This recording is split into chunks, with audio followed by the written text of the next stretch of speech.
বিলেতে বসবাসরত বিভিন্ন বর্ণ ও সংস্কৃতির মানুষের মধ্যে সম্পর্ক স্থাপনের জন্য যোগাযোগ ও কালচারাল মেলবন্ধনে ইপসুইচে মাল্টিকালচারাল মেলা অনুষ্ঠিত হয়েছে।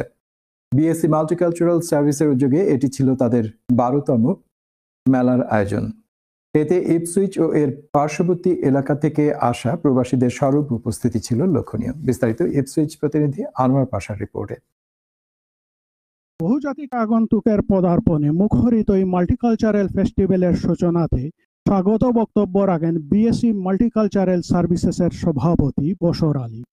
এদিকে ইপসুইচ বড় কাউন্সিল লিডার ফিলিক্স মেয়র সহ আরও অনেকে তাদের বক্তব্যে এরকম মহৎ উদ্যোগের প্রশংসা করে বলেন, এরকম আয়োজন সমাজে বর্ণবৈষম্য দূর করে সৌহার্দ্যের সারথি হিসেবে কাজ করে।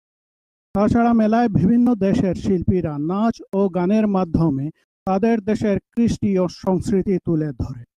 উল্লেখ্য যে লন্ডন থেকে আগত বাংলাদেশি শিল্পীদের গান উপস্থিত দর্শকরা প্রাণ ভরে উপভোগ করেন। বলা বাহুল্য, বিভিন্ন খাবারের স্টলে ছিল রকমারি খাবারের মুখরোচক উপস্থাপনা।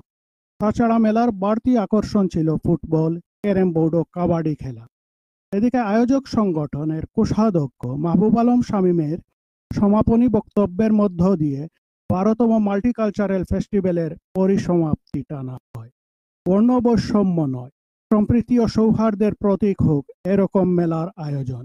এই প্রত্যাশায় Anwar Pasha, channel S news, Ipswich.